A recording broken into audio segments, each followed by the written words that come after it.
Olá, irmãos, bom dia. Na nossa devocional de hoje vamos ler o Evangelho de João 5, 21 ao 29. Pois assim como o Pai ressuscita os mortos e os faz viver, assim também o Filho dá vida a quem ele desejar. Assim o Pai a ninguém julga, mas confiou todo julgamento ao Filho, a fim de que todos honrem o Filho exatamente como honram o Pai. Aquele que não honra o Filho, não honra o Pai que o enviou. Em verdade vos asseguro, quem ouve a minha palavra e crê naquele que me enviou, tem a vida eterna, não entra em juízo, mas passou da morte para a vida. Mais uma vez, verdadeiramente vos afirmo, vem a hora e já chegou em que os mortos ouvirão a voz do Filho de Deus, e os que a ouvirem viverão.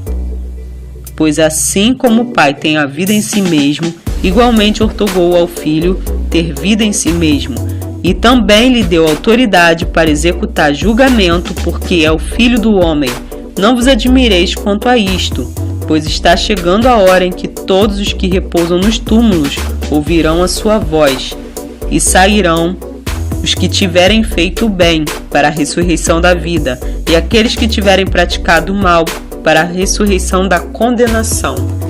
Ou seja, irmãos, o Criador dos céus e da terra, ele vai ressuscitar aqueles que são dele para a vida.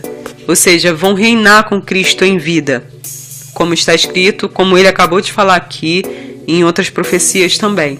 E aqueles que morreram no pecado vão ressuscitar para ir, como a gente costuma falar, para o inferno. Então nós não devemos ter medo da morte, porque o Criador, o próprio Cristo, vai nos ressuscitar. E uma outra coisa também, uma outra palavra que a gente vê aqui, muitas pessoas ficam em dúvida se podem honrar ou não a Cristo. Cristo deixou aqui pra gente essas palavras que a gente acabou de ler. Nós precisamos honrar o Filho como nós honramos o Pai. Nós estudamos a origem de Cristo, sabemos quem é Cristo, ele é o próprio Criador, então não é idolatria, porque ele é um só com o Pai, entende? Ao mesmo tempo que a gente vê eles separados, eles são um só, então não tem problema, gente, tá bom? É meio complicado explicar isso, mas eles são um só.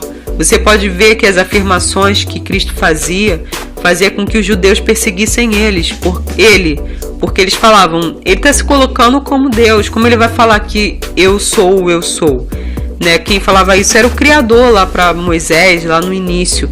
Não, ele não pode falar isso. Então assim, irmãos, ele é o próprio Criador, então ele pode sim e deve receber adoração. Já, não é como nós falamos aqui da ressurreição, Cristo irá ressuscitar a igreja, Cristo irá ressuscitar aqueles que foram puros, aqueles que foram perseguidos, aqueles que foram mortos por causa do nome dele. Ele vai ressuscitar e vai reinar junto com ele em terra. E vão reinar junto com ele. Vamos reinar junto com ele. Então, eu sei que a tribulação está para surgir. Infelizmente, eu acredito que será na nossa geração isso. Mas, irmãos, vamos ficar firmes. Porque mesmo morrendo, Cristo nos dará a nossa vitória em nome de Jesus Cristo. Amém? Fiquem em Cristo, tenham uma ótima manhã, que seu dia seja todo abençoado em nome de Jesus e você consiga fazer coisas que até agora você não conseguiu fazer e fique admirado com você mesmo. Até o próximo vídeo. Tchau!